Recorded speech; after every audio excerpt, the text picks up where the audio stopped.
What? Damn, bro. Keith Frank being your boy, bud. I'm just Does my nose look like Ric Flair's nose? We are the National Wrestling Clipping Alliance. Don't look at the camera. What? I'm getting flustered. You're gonna get one of these, bud. NWCA Podcast here on our podcast station, National Wrestling Clippings Alliance. Jesse's on another international assignment, and we just don't talk wrestling history. We show it here at the NWCA. Episode number 35. Tonight's episode is brought to you by our two great sponsors, Grand River Tea and Grumpy Bear Vinyls, and we'll be talking more about them later. We were so happy on our last episode to have Andy the Taxman fill in for Jesse for us as we talked about a card in Winnipeg, my new home, and it was from 1980 with Vern and Mad Dog going against Jesse and Adrian, which was probably a really great card to be in attendance to. Also, thanks to Jacques Rougeau for coming on our show, talking about his great family's wrestling heritage and his fantastic wrestling academy that he has in Montreal. And that was really great for Jacques to share some time with us, talk about his career and his great family and tradition there. Tonight, we have another guest host who has been a fan of wrestling even longer than this guy, joining us today from his home in Minnesota. Welcome to the NWCA broadcast, my new best friend, George Shire. George? Wow. Thanks, Wes. It's great to be on again with you. Thanks for coming on here. Yes, we've been lucky enough to guest on some other podcasts, and it's always great because we're both of the same mindset, wrestling history, and it's just, I love it, and I know you love it even more, so that's cool. George, tell us a little about yourself and your wrestling fandom. Oh, wow. I've been around, I think I'm older than you. I think I'm older than you a little bit, but yeah, I've been around wrestling, Wes, for my entire life. Let's just put it that way. I officially discovered it when I was about 8 years old, and the bug bit me.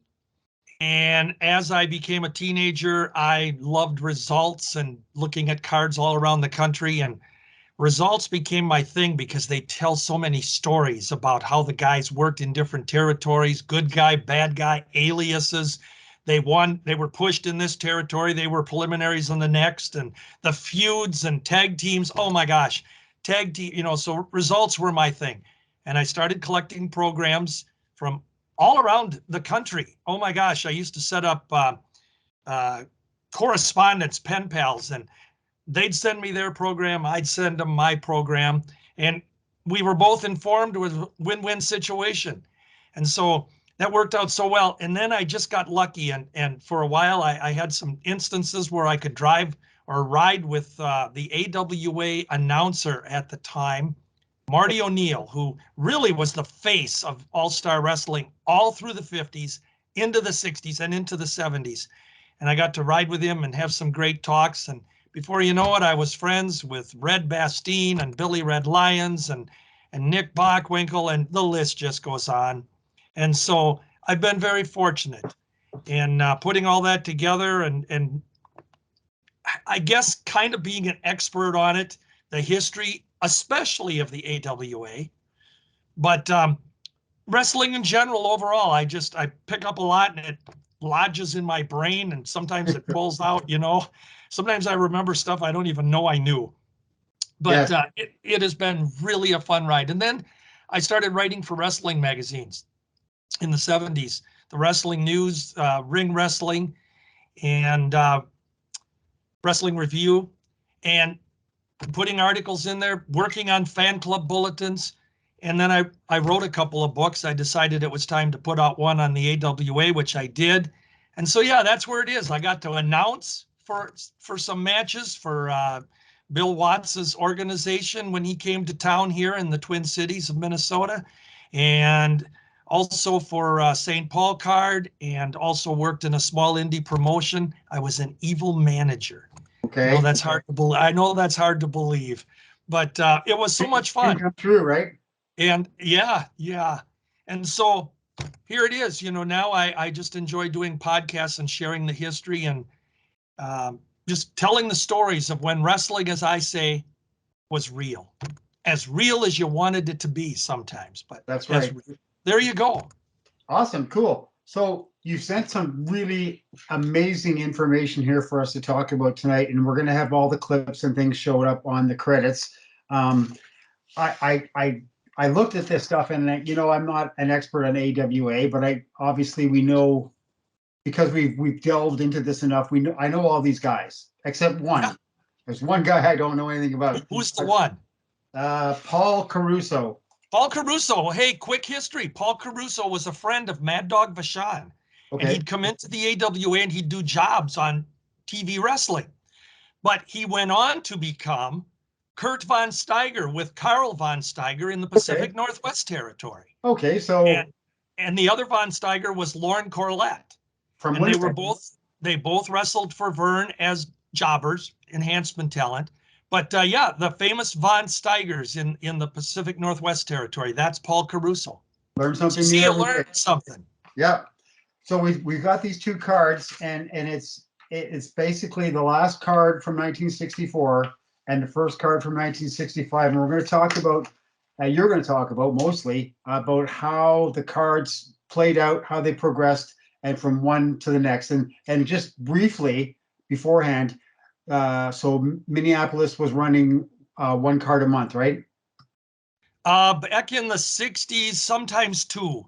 But Okay. yeah, generally about a month, but sometimes every 2 weeks. It depended during the winter time. They'd run a little bit more often because in Minnesota, we don't have anything to do except watch the snowfall. So people go to the wrestling cards, During the summertime, they'd take a break here and there because, people are out on the boats and fishing and trips and vacations. So that's how it worked. So I will add, this is from 1964 and 1965, just to put them in a little bit into perspective. So then just a quick one. If this was the Minneapolis Auditorium. Correct. Where did the hockey team play? The North Stars. The North Stars played in Bloomington, Minnesota. It's a suburb of Minneapolis. It's where the Mall of America is right now. If anybody wants the world famous Mall of America, that's where the old North Stars, what the heck did the Metropolitan Sports Center? Met Center, was yes. there. Yep. They were right there in Bloomington by the international airport that we have in Minnesota. Okay. So I wanted to set that straight because it didn't. There was a couple of half decent sized locales for professional wrestling in Minnesota. I mean, in Minneapolis. Oh yeah, most of the time, Wes, they held the cards in the Twin Cities, St. Paul, Minneapolis. They would hold them in Minneapolis at the auditorium. The auditorium also had a annex to it, which was the it's escaping me, convention hall. Okay. And they also had cards there at the Minneapolis auditorium. And then in St. Paul, at the time in the 60s, they were at the old St. Paul auditorium. Okay. Eventually that was demolished. They went to the Civic Center, which became the 1980s venue for All-Star Wrestling here. Okay. And of course, now that's gone. It's been knocked down. The Excel Energy Center is there, and that's where our Minnesota Wild hockey team play now. Okay, cool. Good. Okay, so just before diving into these two cards, we're going to talk briefly here. Grand River Tea, proud sponsor of the National Wrestling Clippings Alliance podcast since day one. They're providing special code when you check out with your order online by punching in NWCA and receiving a 15% discount for all your quality loose leaf tea products. Just go to grandrivertea.com. And Grumpy Bear Vinyls is our new sponsor, and you can reach them for all your NWCA swag, cups, caps, sweatshirts, tees, and other things by visiting grumpybearvinyls@gmail.com. So, George, now to the task at hand. Let's go back to late 1964, baby. Well, one of the things that was so great about the wrestling back then, West, and I know you'll agree with this, is that it was episodic.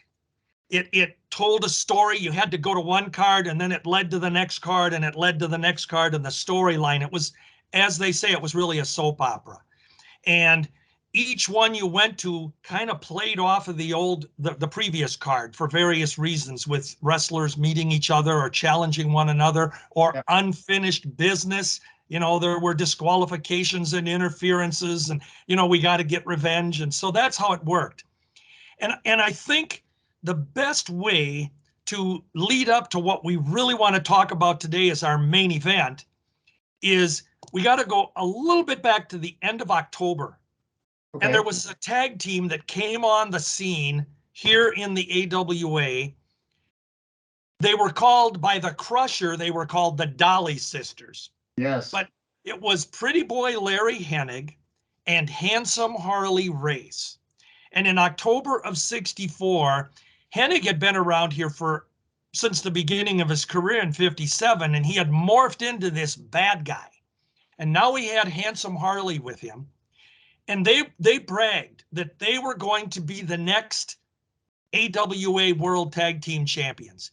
And boy, I wish there was video out there of their interviews, because they were so good at getting the fans to hate their guts, Okay. bragging about their looks and their power. And, the Harley said he was the goddess of love, and they had the bodies of Hercules and the minds of Einstein. And, they just they're building a monument for us, and you wanted to see them get their butts kicked. Okay. Yep. But their whole thing is that at the time in October, November, and December of '64, our tag team champions in the AWA were the Crusher and Dick the Bruiser. And the reason I bring this up as far as back as October is because there was a little incident that took place in the late summer of '64 when Vern Gagne defeated the Crusher in a loser leave the AWA match. Okay. And the Crusher had been a heel at that point. He was our biggest heel ever. I mean, you hated that guy. He was a brute. He was a bully. Well, he just happened to be half of the tag team champions. Now, we should point out that the Bruiser didn't always work in the AWA because he had his own promotion in the WWA in Indianapolis. That's right. So he was here on and off, but they were our champions. So the Crusher is gone. And then come October, we've got these new challengers, these heel challengers, Hennig and Race. Now, one of the teams that really became good fodder for Hennig and Race to build them up was the young team. Well, it was a young old team. It was Igor Vodek, Mighty Igor Vodek, however they pronounce the name. And he was allegedly an inexperienced Polish wrestler. And he was, the physique, and he was learning the ropes from the veteran Ivan Kelmakov, who was, near the end of his career. And so Ivan became his mentor, partner, etc. And they had a lot of matches with Hennig and Race, singles, different partners that each would take. But this was building Hennig and Race up. So as Hennig and Race are remaining undefeated, and of course, bragging it up that, there's no one to beat us. Where are the champions? When are we going to get our match? The champions are dodging us. Now, as they were doing this, Wally Carbo, the promoter in Minneapolis, who was usually the face of promoter of All-Star Wrestling, he would come out and he would say, we don't know where the Crusher is. We don't know if we can sign the match. That was where they were leaving. Hennig and Race are saying they're dodging us, and we should be the uncrowned champions, and just really, fueling the pot. So we get to the month of December, and there's a new babyface team that is all of a sudden they're one of the top contenders, and it just happened to be Vern Gagne and Reggie Parks, who at that time in the AWA was one of our top main baby faces. He was over great as one of the young baby faces. So he and Vern were this new team. Now, I might point out that this was in the interim where Vern was not AWA champion, singles champion at that point in time. Okay. So he's formed this team with Reggie. And lo and behold, they had a couple of wins for Vern and Reggie in matches. And then it's only natural that they should hook up against Hennig and Race. So we have this match that takes place between Gagne and Parks against undefeated Hennig and Race. And this took place on December 19th in Minneapolis in 64. And they're bragged up as two undefeated tag teams. Well, ironically on that card, one of Vern Gagne's longtime buddies, Wilbur Snyder, was in one of the preliminary matches. And Wilbur wasn't working here regularly at that time, but he would come in and out here and there. Well, he was on the card in a preliminary match. During the main event between Gagne Parks and Hennig and Race, for whatever reason, Wilbur Snyder came to ringside and plopped a chair down by the announcer's table. I think today they call it the announce table, but it was an announcer's table back in those days. Oh, and Wilbur his only explanation was that he was going to watch his friend Vern and Reggie, take care of business tonight. So they get to the third fall of this match. Both Hennig and Race want to fall, then Gagne and Parks want to fall. And they got to the third fall of their tag team match. And lo and behold, Hennig and Race are pulling some shenanigans behind the referee's back when the referee is not able to see it. And the fans are screaming, they's got a foreign object and whatever it was. And the referee wasn't listening. So Wilbur took it upon himself to stand up on the ring apron and point out the infraction by Hennig and Race. And he actually got into the match a little bit. And Hennig and Race won the match by disqualification because of the interference of Wilbur Snyder. So that was the groundwork. That was the basement that was set for what was going to happen next. We get to All-Star Wrestling the week after on TV. Hennig and Race are yelling and screaming that we would have won this match. We would have a chance at the champions right now if it wouldn't have been for Wilbur Snyder causing us to, just win the match by disqualification. And if Snyder wants to put his nose in our business, why doesn't he team with Vern and Reggie and we'll get a partner? Well, who's your partner going to be? Marty O'Neill says, that's none of your business. So they walk off the screen. The week after, we come back onto All-Star Wrestling, and it's Larry and Harley. Who is your partner? None of your business. We've got a partner. Well, we get to the end of the program, and they're finally going to announce who their partner is. And of course, they're playing this up on TV like the fans are buzzing. Who's he going to bring in? They announce, and they do it so proudly, Hennig and Race, that we have pulled a coup. We have got the best partner in the world, and he is one half of the world tag team champions, Dick the Bruiser. Okay. Now that gives us the best team, Wilbur Snyder. Well, behind the scenes, we knew that Wilbur and Bruiser were coming in together because they were co-owners of, well, we didn't know that at the time. Yeah. But they were co-owners of their own promotion. So Bruiser's going to be the partner. And, what a Donnybrook. So this match comes about on December 26th, the day after Christmas. And I tell you, I remember so fondly, in 1964, I am 13 years old? I'm 13 years old. So I am screaming and I come home hoarse, But here's what happened in the match. Hennig and Race against Hennig, Race, Bruiser against Vern, Snyder, and Parks. Well, Hennig and Race are in the match, and they're quick tagging one another. Hennig in, Hennig out, Race in, Race out, tagging one another off. And every time the Bruiser would reach in to try to get him, they wouldn't tag him. And Bruiser, he's prancing back and forth on the ring apron, And every time he tries to get in, the referee would get him out. And they kept tagging each other in, but not Bruiser. This went on for most of the match. We get to the third fall, and it continues. And all of a sudden, Bruiser just, like he's exploded. He comes through the ropes. He goes after Hennig. He goes after Race. He grabs them by the blonde and red hair, and he bashes their heads together. Race goes outside the ring. Hennig falls down. Reggie Parks, 1, 2, 3. Hennig and Race have been defeated, and Bruiser just goes and walks out of the ring. Okay. Oh my God, what happened? Well, you can guess what took place after that on All-Star Wrestling. Hennig and Race come out and they are livid. And I wish the tapes were there that we could hear them because they don't exist. But they called Bruiser a modern day Benedict Arnold, a Judas. He comes in there and Pearl Harbors us, sneak attacks us after we gave him a chance to be our partner.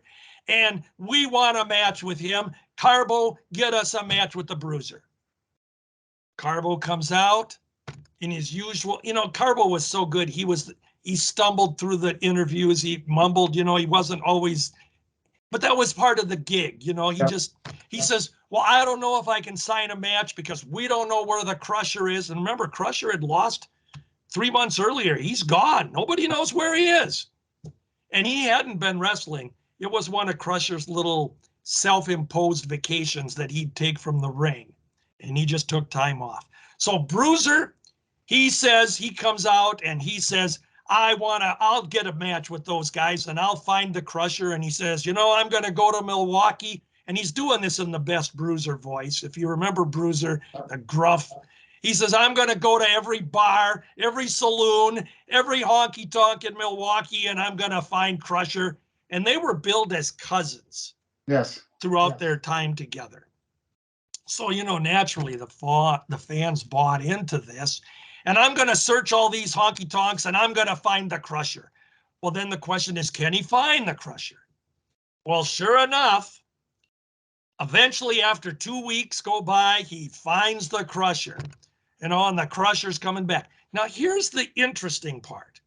You got to remember that at this point in time, both Crusher and Bruiser are still heels. Yes. I mean, technically, Bruiser hasn't turned babyface or anything other than that he's challenging Hennig and Race. Yeah. And so they have this match that they were going to try to set up with Crusher and Bruiser. And in the interim, Wally Carbo comes out on right before New Year's, January 1st of 65. And he says, if you two, meaning Hennig and Race, if you two want to remain top contenders, you got to wrestle Igor and Ivan Kelmakov again. And if you beat them, we'll sign the match. So that was the interim card that they had in Minneapolis before the big first showdown between Crusher and Bruiser, Hennig and Race. Well, of course, they do beat Igor and Ivan. And then we get to that famous January 17th, 1965 card in Minneapolis. Now, this is where it really got fun. We've got the Crusher and the Bruiser, who are heels. We've got Hennig and Race, who are heels. And the promoters come out and they say, we have no idea how we can get a referee that is rough enough, tough enough to handle these four guys. So they went with King of the Lumberjacks, Tiny Mills. Now, at this time in his career, Tiny was slowing down his active wrestling career, but he had become kind of they referred to him as a troubleshooting referee. Okay. And Tiny was, he was well known. He was a big, Tiny was 6'7". I mean, he was a huge guy. So Tiny was the referee. And they get in the match. Partway through the match, Tiny got bumped and beat up by Hennig and Race and fell out of the ring. As he goes out of the ring, he hits his lower back on the ring apron going out. He's stretched out on the floor. The match is kind of temporarily stopped. We have no referee. And they make a big deal. The announcers at the ringside, Marty at ringside says, we need a referee. We got to have a referee out here. Wally Carbo comes out and says, none of the regular referees want to get in the match tonight and handle these four. What are we going to do? Lo and behold, here comes Vern Gagne walking down the aisle. And he's got his sport coat on, his pants. He comes in the ring and he says, I'll referee this. Well, here was the beauty of this. Hennig and Vern Gagne had feuded for the last 4 years. I mean, they had great Donnybrooks against each other. And Larry, for those fans that don't know, was trained for the pro ranks by Vern back in 1957 when he got into the business. But later on, he became rougher, and he says, I'm better than the teacher. And of course, Hennig was upset, and they had their natural feud. So Hennig is protesting that he doesn't want Vern Gagne as referee because he's not going to be fair. And the Crusher had a fit. I don't want that turkey neck as my, in his Crusher voice. I don't want that turkey neck as a referee. Because remember, he'd had his own feud just months before with Vern as a heel, and Vern ran him out of town. So you got the perfect setup that both opponents don't want Vern Gagne. But the bell rings, Vern is the official. During the course of the match, a couple times Vern pushes the Crusher out of the way and, break it up and gets, involves himself in it. And then there were times when he'd push Hennig and or Race aside. Him and Hennig got into it at one point. And wouldn't you know, because the title is on the line, at one point Hennig wasn't adhering to what Vern is telling him not do, and Hennig just popped him. Hennig went down, Crusher and Bruiser got the pin, and Hennig and Race had lost because of Vern Gagne. Okay. This sets up a natural rematch between Hennig and Vern in the interim before the big next title match could come about. So as I've explained it to this point, don't you just see how beautiful the story was told all the way through? There's no way that as a fan, you can't be excited about this. Exceptional matchmaking. Yes. Right. So we get to the match with Hennig against Vern on a singles match on the next card. And then Hennig and Race, of course, are still screaming and yelling. They want the Crusher and they want the Bruiser. And that led us up to our January 30th match in Minneapolis, the big rematch. And you have, I sent you a couple of the program covers, and that match where the big one, Hennig and Race were going to win that night. Bruiser was busy, of course, with his own promotion, and Hennig and Race won the AWA tag team title on January 30th, 1965. Bruiser, of course, was gone. They had some singles matches with the Crusher against Hennig and against Race. And this really cemented the Crusher because the fans got behind him. And then Mad Dog Vachon was the AWA singles champion at the time, having beaten Vern.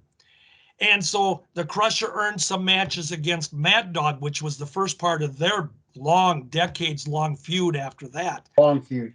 And the Crusher just became the darling of the fans, and he would bring other partners. He teamed with Vern. 6 months later, him and Vern teamed up to battle Crusher or Hennig and Race. That was a great thing because as Crusher's now a baby face, the fans are saying he and Vern didn't like each other. Can they coexist together?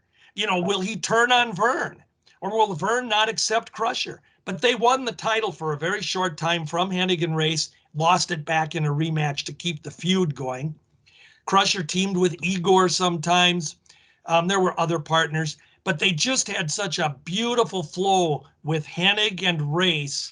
And for the most part, the Crusher and or Vern Gagne for the next couple of years in various combinations were the team or teams that would go against Hennig and Race. And Hennig and Race, I tell you what, they were together for a total time of 3 years for their first run. And I cannot recall a team that probably was more hated than they were at that point in time in the AWA history. Exceptional talents, right? Oh my gosh. And I think we need to remember too, Wes, Harley Race, when he came here in 1964 in October, he had a couple of preliminary matches before that on TV, but when he teamed with Larry, Harley was only 21 years old. Yeah. And he was pretty much a rookie in the business, although he started when he was 15 or 16 wrestling. But he had a run in the southern states down in Tennessee, etc., where he was wrestling as Jack Long, a brother to Johnny Long, who was an established wrestler at that point in time. Yeah. And Harley had suffered a very severe leg injury, a broken leg, everything, and pretty much was given the word that he wasn't going to be able to wrestle again. And when he went back to Kansas City, Gus Karras, who was the promoter in the Central States, Kansas City area, he got his own doctors and they worked on Harley and got him back. Harley had a plate that was put in his arm, an injured arm right on the forearm, and you could hit it and you could hear it. It was like metal. Okay. And that was something that he, in the future matches, he would use as a weapon. But it was a real plate. I mean, that was something he had done. He also had a plate in his lower leg. And a lot of people didn't know that for the rest of his career, the guy had some parts in him that weren't his. So, but he was only a young kid, but he really, really learned with Larry. And there's an interesting story about Larry and Harley. Before Larry passed away in 2017, he and I had a long talk. And Larry told me, he said, you know, he regretted it, but he didn't regret it, in that Harley wanted to travel after 3 years in the AWA, and Larry was a homebody. He wanted to stay closer to home. He was a family guy. He didn't want to have his family living, you know, on the road. And that's to his credit. I mean, oh my gosh, you know, he was just, it wasn't going to drag his family around. And so Harley, you know, Larry said if he would have wanted to travel, he didn't think that he and Harley would have ever broke up. He said, I never had a cross word with Harley. And he said, to this very day, we talk often. And this was in 2017. And they actually did hook up for some Japanese matches in the early 80s while during a tour of Japan. Now, for YouTube folks out there are some YouTube matches. Hennig and Race teamed up. One of them is against, I believe it's Snuka and Brody, might be one of them. Wow. If you look up on YouTube from the early 80s, and of course, we're looking at that version of Hennig and Race. We're looking at two guys now that are more towards the end of their careers, of course. Yeah. But, and I think there's a YouTube one out there of Hennig and Race in the early 80s against the Blackjacks, Lanza and Mulligan. So you folks that look at that stuff, you can check that out.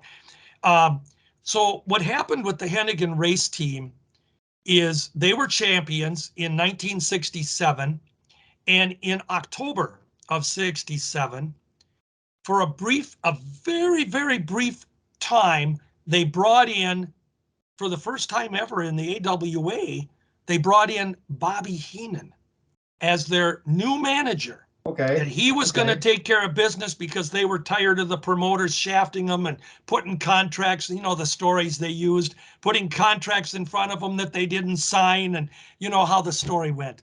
So Bobby Heenan was their face. Now, this was early in Bobby's career too. Sure. Because before that, he had briefly managed for Bruiser, a team of the Assassins. It was Joe Tommaso and Guy Mitchell under masks. Yep. And he also, well, that was about it at that point in time.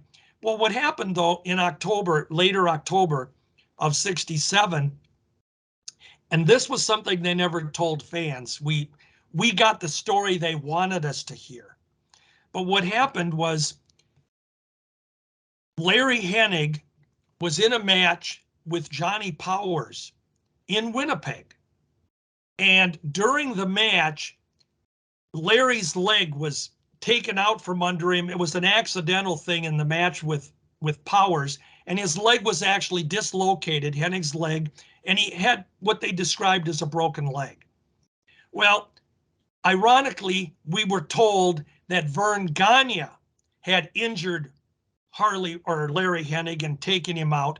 And the reason that was done was because Johnny Powers was on his way out of the AWA at the time. It would have made, you know, when you look at it in hindsight, it would have made no sense to give the acknowledgement to Johnny. Yeah. So Larry legitimately did not wrestle for about 5.5 months from this November to March of, would have been the following year, 68, March of 68. And during that time, Hennig and Race had wrestled a match right before this thing with Johnny Powers took place. They had wrestled a match in Chicago against Wilbur Snyder and Pat O'Connor, defending their title. Well, they were going to have a rematch. Whatever the result was in Chicago, Hennig and Race were signed for a rematch. Then this injury to Hennig happened, and the AWA came out on TV and stated that due to the injury of Hennig, and of course he being the half of the tag champs, that they would allow Harley Race to choose a partner and defend the title. And Harley picked Chris Markoff. Okay. Now, Okay. I would only point out that that made sense at the time because many times during the 3-year run of Hennig and Race together from 64 to 67, there were times when Hennig and Race needed a third partner for a 6-man match. They would pick Chris Markoff.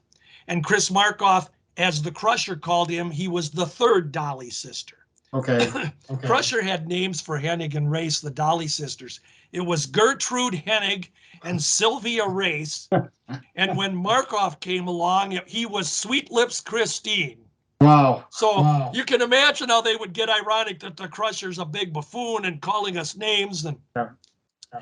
so it made sense that Race would pick Markoff. But really what happened was when they had that rematch, Race and Markoff then against Snyder and O'Connor in Chicago, it took place on, I want to say November 3rd of 67. And Race and Markoff lost the match. Snyder and O'Connor were the new AWA tag team champions. Now, they really came back and announced that, but it was like a month later, it was announced that Mitsu Arakawa and Dr. Moto, Tora Kamada, had defeated Snyder and O'Connor, and they were the new AWA champions. I'll touch on that in a minute if you're interested, but what Harley Race did then while Hennig was out, injured, Race took Bobby Heenan as his manager for a very brief time. He got some world title matches with Vern, and the idea was that Race was going to not only win the title from the bald-headed, spindly-leg, aging old champion Vern Gagne, as both he and Hennig called them. Okay. And he was also going to get revenge for his partner Larry being put on the shelf. Yeah. So that storyline continued. And then Harley was going to wrestle some tag matches. And in October of 67, a guy named Cowboy Bill Watts came to the AWA. And Bill Watts, as a babyface, was, boy, I'll tell you what, he was probably, for about the 3 years he was here, I don't think, in fact, he even won a popularity poll from the Wrestling News magazine. And he had beat out the Crusher and all the other baby faces. So Watts was extremely popular. Well, Race is feuding with Vern. Race had some matches against Cowboy Bill Watts. It's natural, we're going to have a tag match here, kids. So Race says, I got a partner. I got a partner. And it's announced that he's bringing his partner in, and it's announced as Bobby Graham. Now, in the real scheme of things, that didn't mean a lot to AWA fans because Bobby Graham had wrestled, he'd wrestled in the AWA like a decade earlier. Well, not a decade at that point. It would have been about 5-6 years. Yeah. When he was here as Bobby Graham very briefly, and he also wrestled under the name of Pat Kennedy while he was here. Yeah. And I know I go off on this stuff, but he and Dale Lewis had a coffee break run as AWA tag champs in 1961. And then Bobby Graham was gone. So that was Harley's partner. But the storyline went that Bobby Graham supposedly was one of Harley's original trainers for the business, along with Buddy Austin, Killer Buddy Austin. They threw that out. So we think we're going to the auditorium to see Watts and Gagne. against Race and Bobby Graham. And the program is actually saying this. Well, on the night of the match on All-Star Wrestling, Race comes off and says, I got a surprise for you, Vern Gagne. I don't have Bobby Graham as a partner. My partner is Hard-Boiled Haggerty. Okay. That was huge. That was huge because every AWA fan knew of the legendary feud since the 50s between Vern and Hard-Boiled. And Haggerty was one of the, I saw them wrestle in tag matches and singles matches. Incredible heat for Haggerty. Well, this was Harley's new partner. So the match goes on. Haggerty Race against Watts and Gagne. And I was, again, I'm still a young kid. I'm beside myself. I was so excited that Haggerty was coming back because he's always been my number 2 all-time favorite wrestler. Okay. People always say, who's your favorite wrestler? I got tons of them. But my 2 favorites, Dr. X, Dick Beyer, either as the Destroyer, and number 2 is Hard-Boiled Haggerty. And then everybody else can line up after that. So I was excited about that. But that again followed that story through where the Dolly sisters were still going against Vern Gagne and the Crusher in various combinations. And George, I great got time. there was a magazine back in the 70s with a picture of Larry Henning. He had Yeah, you're breaking up a little bit. Vern had attacked him, and this ugly scar that Henning had on his leg. I had a knee operation as a kid. I had the same scar. Well, and this was a legitimate scar. Larry indeed did have surgery on his knee. And I will tell you that Larry, there was another time in 1972, some years later, when Larry was out again with that knee situation. And he told me again later on in talks, he said that knee really bothered him for the remainder of his career.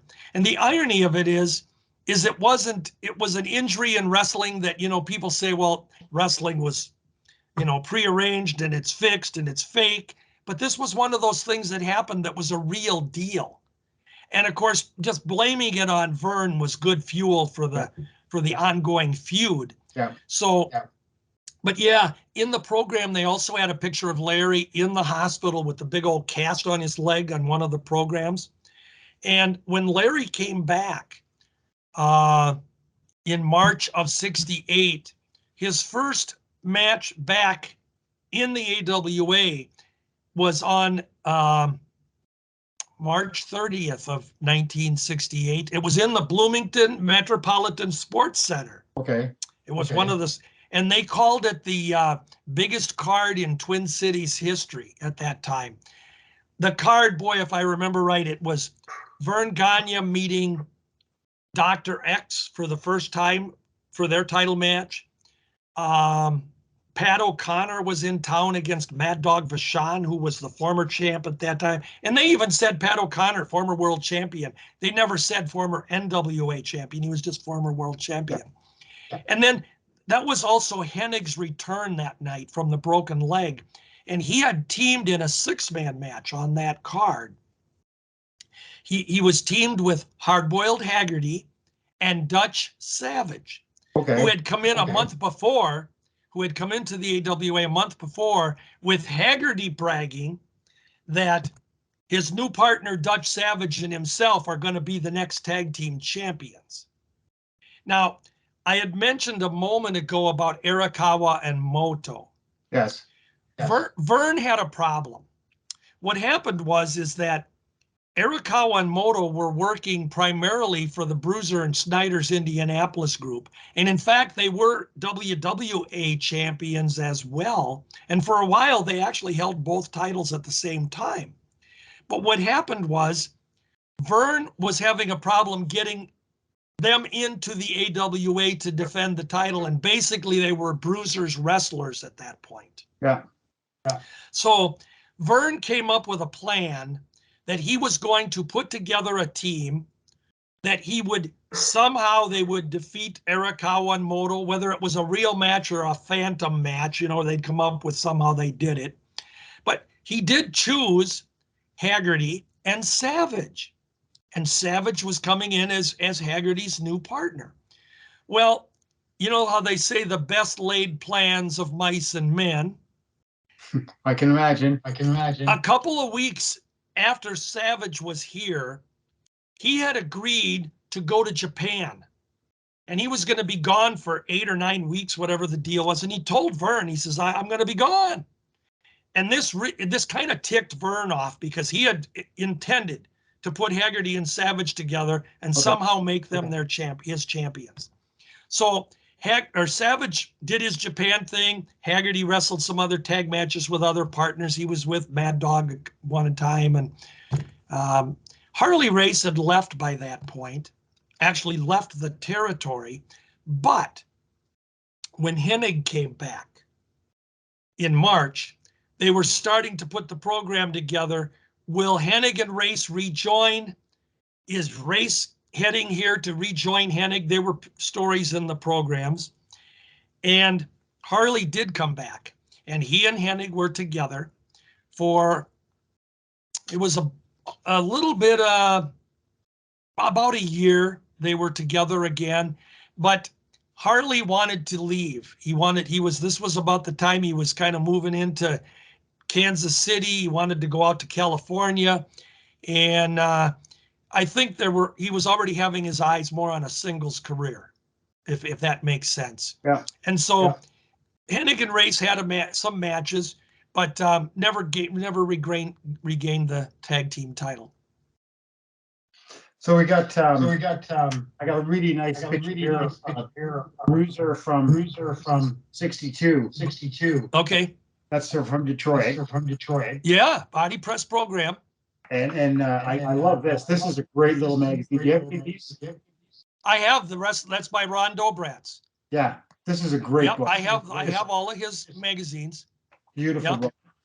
And we're going to be. Oh, that was state of the art for the time. Let me tell you, Ron Dobrats' Wrestling Digest, because in those days with all the different fan clubs and publications around, a lot of them were, run off on copy machines. And, we had a company called Insty Prints that used to run them off or something. But Ron did a good job with that. Real professional. Yes, 100%. Have we talked about Heenan? There's Heenan and Lanza with Duncan, and they're Bobby Duncan. Yeah. I love this picture. That's Bruiser against I can't see what Baron. Oh, Baron von Raschke. Yeah. Okay. Yeah. That's on the back of a wrestling review or something, isn't it? Yeah. There was how do I know this stuff? A picture of Ferg Gagne in that one too. There you go. There you go. That's like Wrestling World or something, isn't it? Ferg Gardens. Wrestling World, yeah. Yep. Jeez. I know. So what do you know about Bob? Okay, so we're just gonna quickly here. I'll run down the cards. And sure. Just if I made a mistake, just tell me, because I do make mistakes. But the December I do too. Was Bob Boyer versus Big K. Was this in the Hennig and Race match we're talking about? This is the December card. December 19th. 26th. 26th. Okay. Yeah. So Bob Boyer against Big K. Yep. Eddie Sharkey over Paul Caruso. As soon as you said that, I remembered, because he's listed in some of the ads from Winnipeg also. Yeah. Billy Red Cloud versus the Great Dane. I don't know who that was. The Great Dane, it's interesting because he was in the AWA on and off for about 3-4 year period. He was actually a very good worker. He looked like he looked like a real wrestler. And his real name was Johnny Dane. Oh, and okay. he had some and actually his last name, he wrestled as Johnny Dane, and I'm trying to think now what is. Johnny Dane is close enough at this point, but he had some minor pushes in Texas rings, because Texas had 3 or 4 promotions in the state, and he wrestled down there for them and had some pushes. He was a great worker. In fact, one time in the middle 60s, the Crusher needed to get a partner, and he didn't want to get a partner, but they told him he had to have a partner. So he picked out a Great Dane, which means, the Great Dane wasn't going to be able to help him, but that was the whole objective of the match. Okay. So yeah, good worker. We've got Moose Cholak against beat Jack Lanza at the time. And Lanza, Cowboy Jack. Lanza was a face at the time. He used a bow and arrow hold, right? Yes. Yeah. And, he was such an interesting character too, Wes, because some fans may not know that he got his initial training for the pro ranks from Vern Gagne way back in the early 60s. And when he came in, he was from Minneapolis. He lived in Minneapolis. John Lanzo, Lanzo was his real name. Okay. But when he first came in from the training camp, he'd come into the ring with a red robe on, like they'd wear the bathrobe into the ring with the towel around their neck, in the early days. And he was Jack Lanza out of Minneapolis.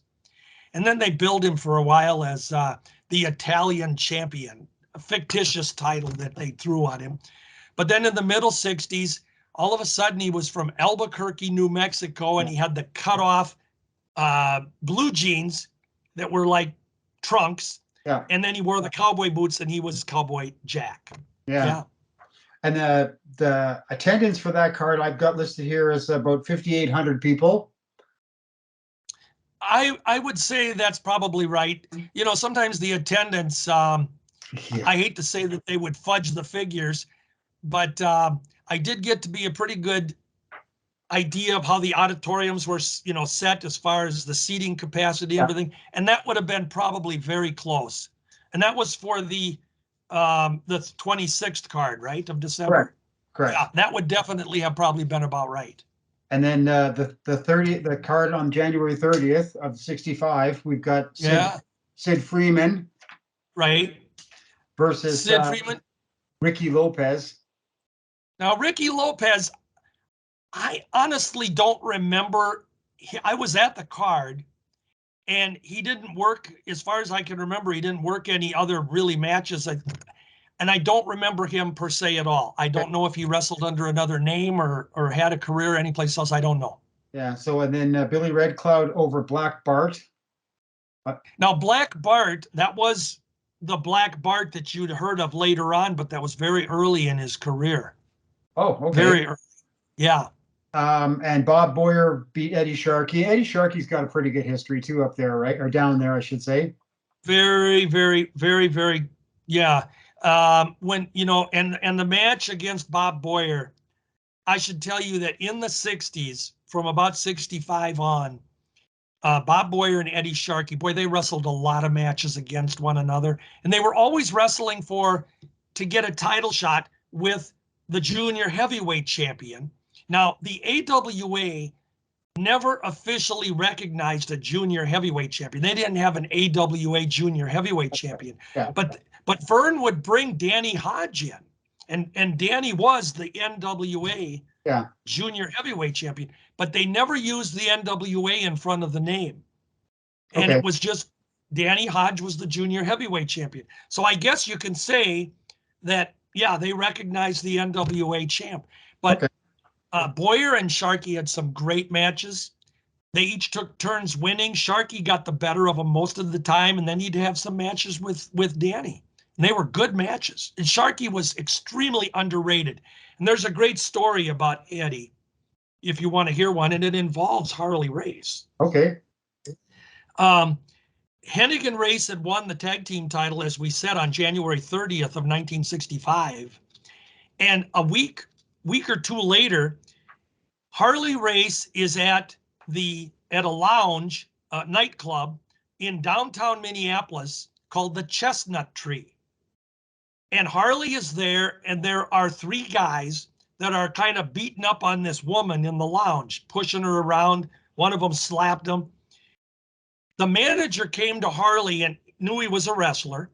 I will point out they never told us this at the time, but also with Harley or in the vicinity were Eddie Sharkey and Rene Goulet. But again, they were good guys, so they couldn't be associated with race in those days. But they were there. So Race went up, attempted to break it up. He took one of the guys out with a punch right away, knocked him out. Another one of the guys came up behind Harley and with a knife, I don't know how big the knife was, what it was, but he had gotten him, on the other side of his heart side, got him in the back on the shoulder blade, and Harley had this knife sticking out, and he took the other guy out, and they took Harley to the hospital. He was out of action. Now, Hennig and Race are the new tag team champions, so this is going to put a crimp in some of Vern's title matches coming up. Well, Race is out of action for about 3 to 4 weeks with this knife wound.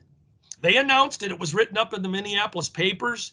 Minneapolis wrestler Harley Race stabbed in bar brawl, and so Hennig was in tag matches, and Vern put him with a partner called Masked Man. Okay. No name, just Masked Man. And it was a guy with a mask. Well, what Vern had done is he had a preliminary wrestler in the territory at the time by the name of Tony Nero. Okay. And Tony Nero had wrestled, he had pushes up and down during his career in various territories. He wrestled as the Black Demon or something in the WWF with a mask. But anyway, so the Masked Man was Larry's partner. Well, here's the beauty of the Hennig and Race team, and I think this ties in beautiful with how we've been talking about how great they were. The night that Harley came back to action on a TV match, Hennig and Race were introduced.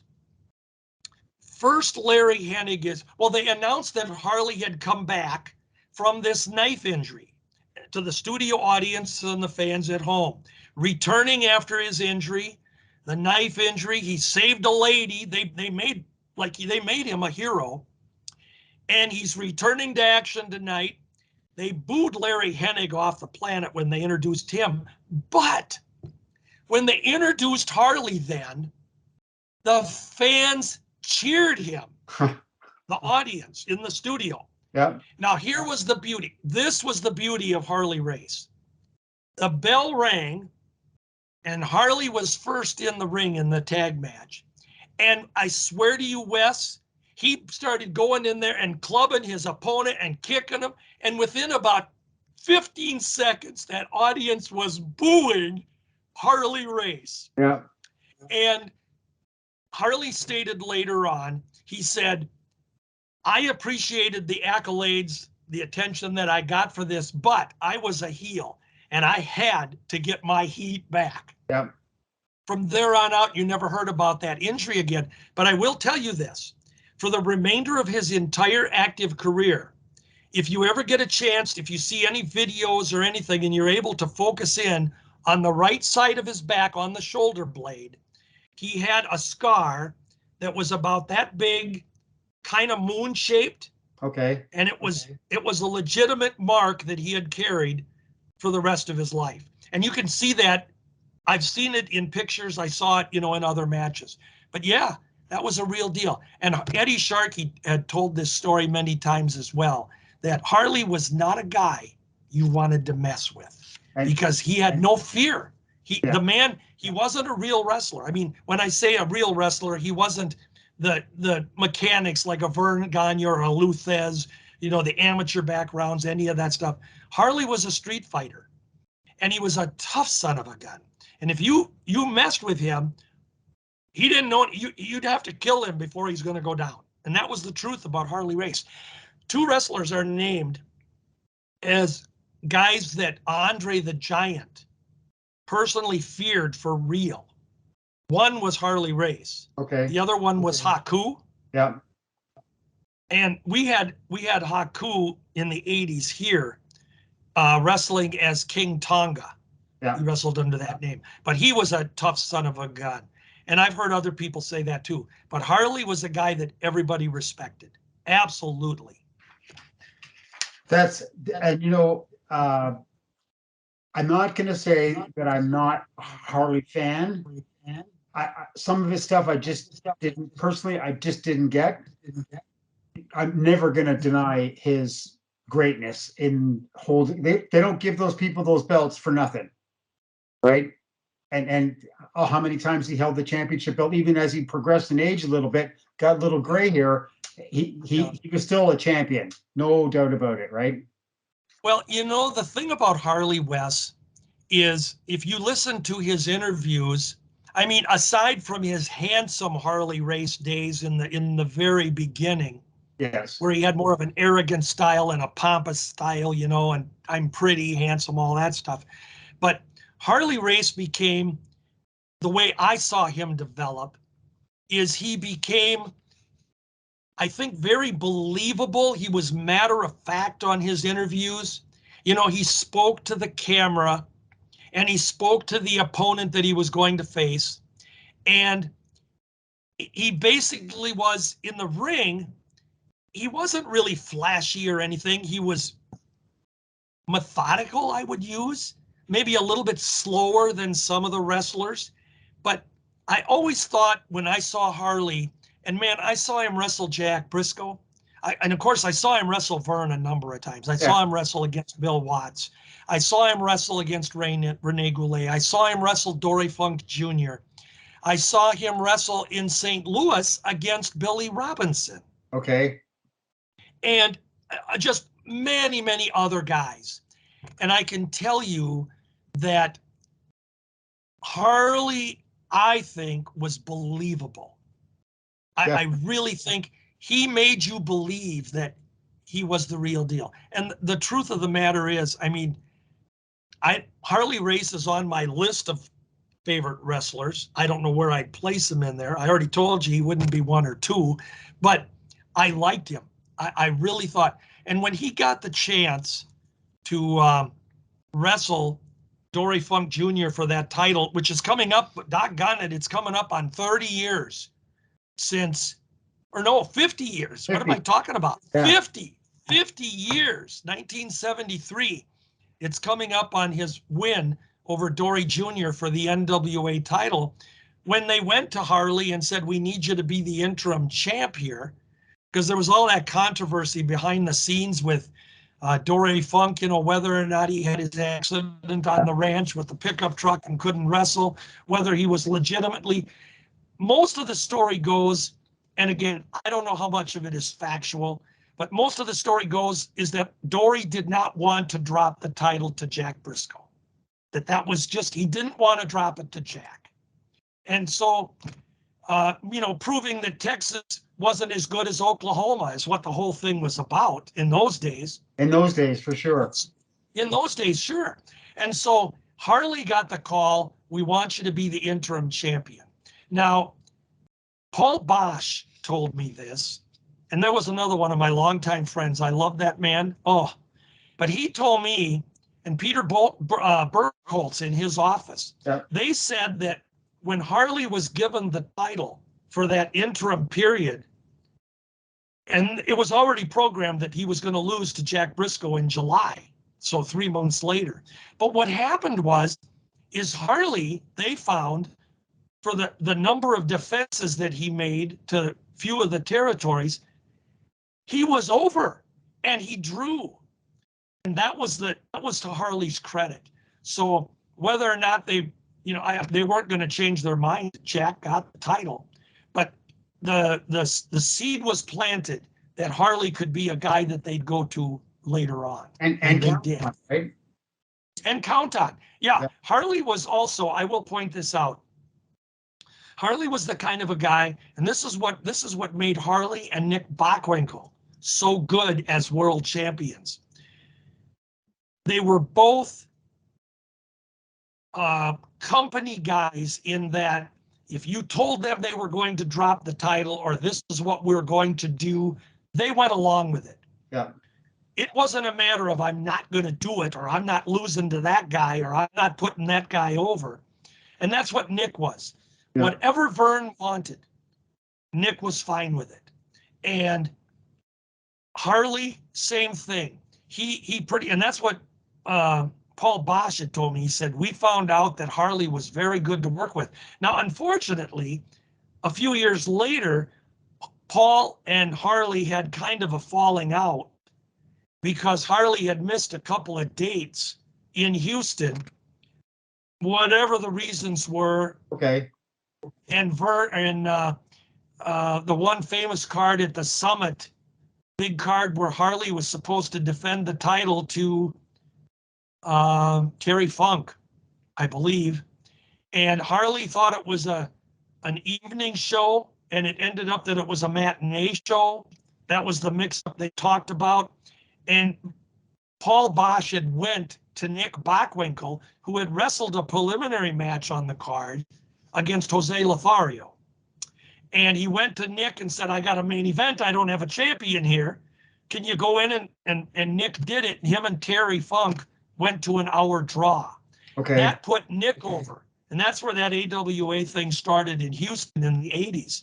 Yeah. And then Vernon and Paul Bosch had a working arrangement where, but that was a little bit of a mix up with Paul and Harley. But Harley was, he was the real deal. So I got to ask you a question. Did you go to the studio matches a lot? I didn't go, no, I did not go a lot. I was probably between 1964 and 1972. I was probably there maybe 8 times, but I was usually later on, I wasn't in the seats. I would be in the back with Norman Keatzer. Norman Keatzer, who was putting out the Wrestling News magazine at the time. And I'd go to the studio with Norman, and then our mutual friend at the time, Norman and my mutual friend, Jim Melby, who you probably have heard of. Yeah. And Jim Melby was one of the editors of the Wrestling News.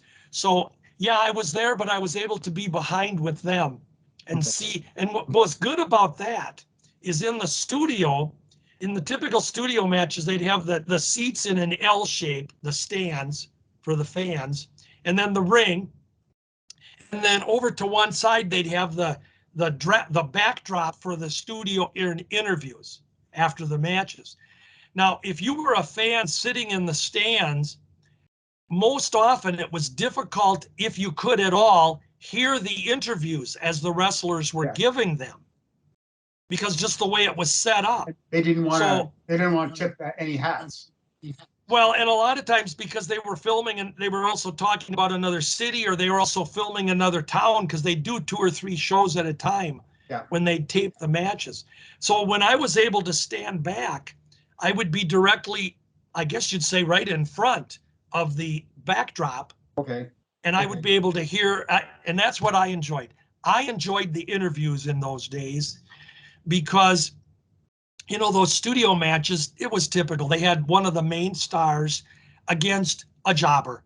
Yeah. And you knew the jobber was going to lose, but it was to build the guy up so that he could go do his interview for his feud, who he was going to wrestle, what town he was going to be in, how he was going to end the guy's career. And they only had 1 or 2 minutes, maybe sometimes 3 minutes, the wrestlers, to get that point across on the interview. And as I used to always say, the heels, they had 3 minutes, maybe 2.5 minutes, and they got the floor director wrapping them up or something in the foreground.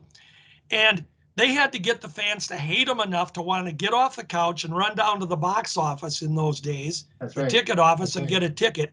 You know, we didn't have credit cards and machines and, you know, order by mail or any of that stuff back in the 60s, 70s. So, and then the good guys, you know, they had to come out there and, you know, be calm and collective and, you know, I'm going to take care of the guy and we're going to end his roughshod ring of terror here. And so that's what those interviews were all about. So the reason I asked you is because I love watching this clip on the YouTube now. Crusher, I think it's Vashon and wrestling someone, and I guess Crusher kicks him while he's jabbing himself, and he just hits a gusher. You know, what happened there was the Crusher and the Bruiser in 1960, early 69, they were our tag team champions again. They had beaten Arakawa and Moto. So, you know how that's the succession. And the Crusher had, after the August 1969 match in Chicago's Comiskey Park card, Yeah. Crusher and Bruiser had lost to the Vachons, and the Vachons were the champs. Well, the Crusher disappeared after that. They announced that Crusher's back was injured and that we don't know if he's going to be back, when he's going to be back, and he was gone. And of course, Bruiser again, you know, he was never really here anyway, except when he'd come in for Vern. So from the end of August through January, there's no Crusher. Well, the Vachons were wrestling on TV in January of 70, and the Vachons were wrestling against Bruce Kirk, who later went on to be Frank Monty, one of the Alaskans with Mike York, and against Bruce Kirk and Edouard Carpentier. Did I say his name right? Edouard Carpentier? Is that the way? Okay. They were the opponents against the Vachons. So it was one of those weird matches where you had really Carpentier, one of the main stars, and then Bruce Kirk, who was one of our mid-card guys at the time as a team. Well, during the match, Bruce Kirk is injured. Carpentier's by himself. And the Vachons are doing the double teamwork. Wouldn't you know, from behind the curtain, whoa, here comes the Crusher. He's making his triumphant return. And, you know, that was to set up a feud between the Vachon boys. Well, he got in the ring, and him and Mad Dog were scuffling. They ripped his coat off. The video's out there. People have seen it. Awesome. He rips the Crusher's coat off, and the Crusher's gonna, you know, he's pounding on Mad Dog, and he knocked Mad Dog outside the ring. And if you look really close at the video, you can see when Mad Dog gets his head hit against the ringside table, the announcer's table, he goes down, and you can see him probably doing the little gig. But when he did this, the Crusher came down and did a stomp, and his head actually went down. You can see this on the video. Now, you don't recognize it at the time. It was just a stomp. Exactly. But when the Crusher got up and got into the ring, and this video, folks, is real. The Crusher is choking him, and you can see it. The dog's head the blood is going out like this. It's coming, it's bouncing out. And the Crusher's all bulged-eyed out, you know. And Roger Kent, our TV announcer at the time, play-by-play guy, he literally went out of character. And he said, the dog is really injured here. We need to get some first aid in here. And I don't think Crusher really recognized it at that point, but they show Butcher Vachon coming in and squeezing hard on Mad Dog's head. Yeah. Well, the match that night at the auditorium, the main event right after the TV, was scheduled to be Mad Dog against the Crusher. Because the Crusher the week before, the Crusher had beat in a singles match in the auditorium, he had beat Butcher Vachon to set this thing back up, so to speak. That was the part I left out. So he had a victory over one Vachon. Now he was going to beat Mad Dog. And then when he come out in the TV studio, and this was all meant to fuel this main event later on. Well, Mad Dog was really taken to Minneapolis Hospital, Hennepin County Hospital, and he did not wrestle that night. He ended up having 23 some stitches, and they really changed the card, the old program Subject to Change, which we saw in all programs. Well, what they did that night was they had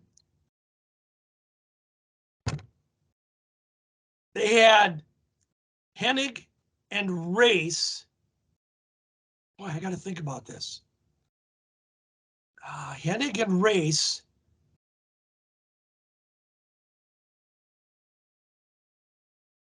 I'd have to go back and look. Okay. The Crusher did not wrestle. That's all I know. Okay. And then the following week or so, a couple of weeks later, when the next card, Mad Dog wanted revenge. You know, Crusher still wanted the dog. They had Crusher. Oh, I know what they did for the main event. I got it. I knew I'd think of it. The Crusher couldn't wrestle. They put Edouard Carpentier. I'm sorry. They put Hennig and Lars Anderson. Larry was teaming with Lars Anderson at the time, and they put him against Carpentier. God, I'm still getting it wrong. You're driving me nuts. The Crusher didn't wrestle that night. Yeah. Uh, I'll dig it up and I'll post it on our feed.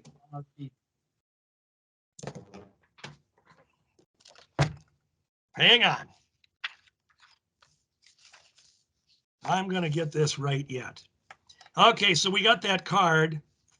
Where is it here? Minneapolis. Oh boy. This really bugs me when I can't do this. Oh my gosh. It's one of the most I love watching it. I've watched it 50 times. It's spectacular to see. And Vachon, standing right there taking it, right? That's how tough those guys were. Well, they were. And you know, what happened in this is you have to remember that remember I told you that when Hennigan Race had first won the tag team title in 65, Mad Dog Vachon was the singles champion. Yeah. And he had some really good Donnybrooks with the Crusher, who was now the new darling of the fans. Mm-hmm. And Crusher had title matches with Mad Dog, and they had some really good. Their feud was climaxed in the middle 60s in most of the AWA cities with cage matches. Okay. And then, you know, their feud was, they would meet here and there in confrontations, but in 1970, when this thing started again, the matches between Mad Dog and Crusher, they ran that program in various series of matches, singles matches, tag team matches, and they climaxed in probably April and May with cage matches again. Okay. The matches between those two drew exceptionally well. There was an April 1970 Crusher Mad Dog cage match in the St. Paul Auditorium. Now the St. Paul Auditorium in those days for wrestling, with the way they'd configure the ringside seats on the ring in the center of the auditorium could hold about 11,000 fans for wrestling. That's how big it was. It wasn't one of these big 20, 30,000 venues that they have today. And they sold out. It was huge. And they ran that around the AWA horn. So that was big business, Crusher and Mad Dog. Yeah, definitely. Okay, I'm gonna let you look at that, and I'm just gonna quickly go through something here. Sure. We got Canadians that were on the card. Bob Boyers from Montreal, and Reggie Park from Edmonton, I think it was. Do you know of any other Canadians? Well, it's ironic about Reggie Parks because when he first debuted in the AWA in 1964, one of the programs had the cover story, Canadian Strongman Reggie Parks is coming in. But when he came into the territory, he was always billed out of Melbourne, Australia. Oh, really? Really weird, yeah. Most of the programs, if you saw the lineups, it was from Melbourne, Australia. But I know he was from Canada. Yeah. And they, other than that first program in Minneapolis, it was Melbourne. Okay, that's interesting. Now you mentioned Bob Boyer from where? He's from Montreal, right?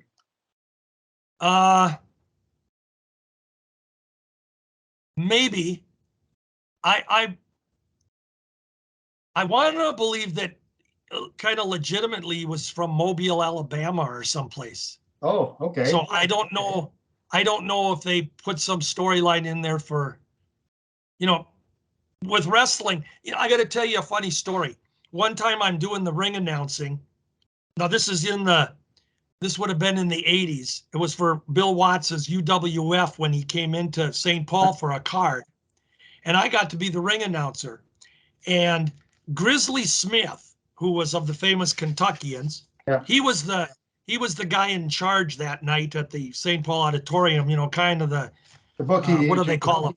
Yeah, the agent, whatever.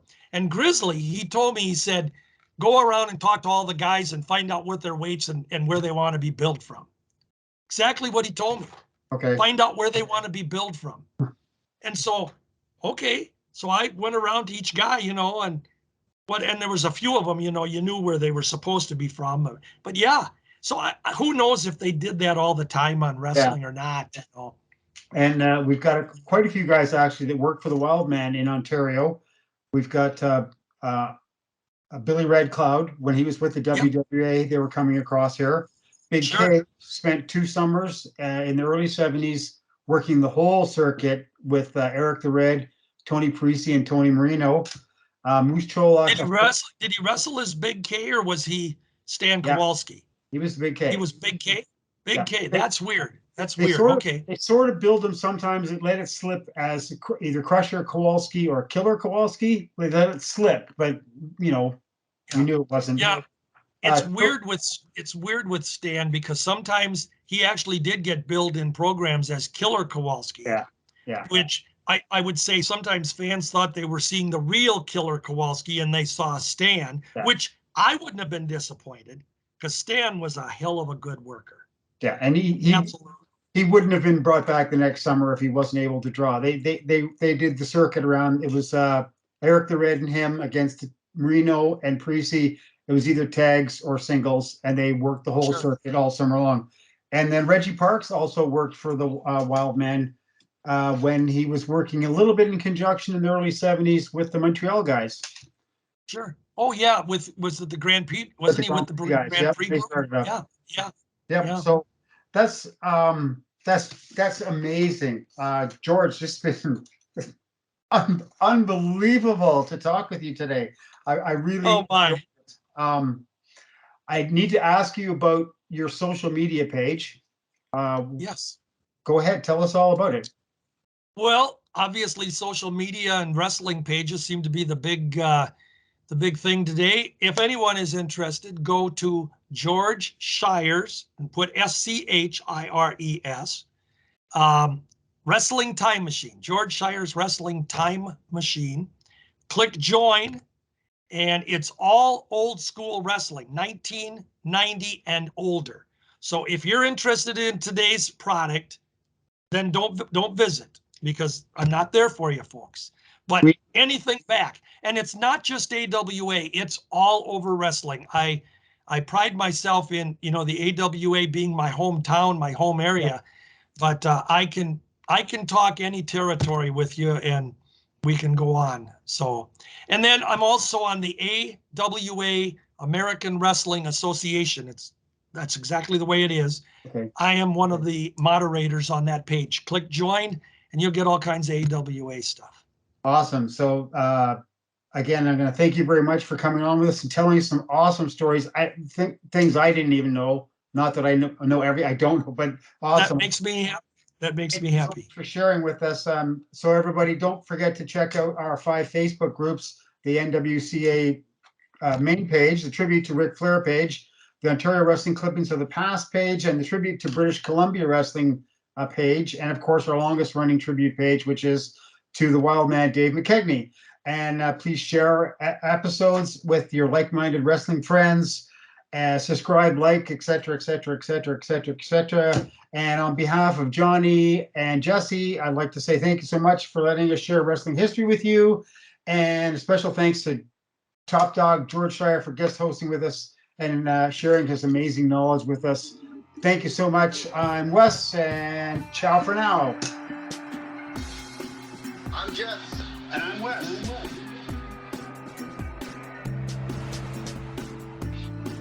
I'm Jess. And I'm Wes. We are the National Wrestling Clipping Alliance.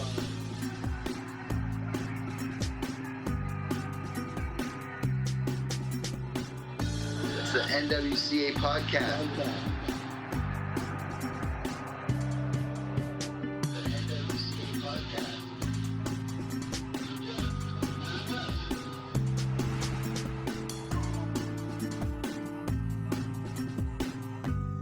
I love doing this, and I love you in a, cool wrestling history kind of way. Hey, easy, man.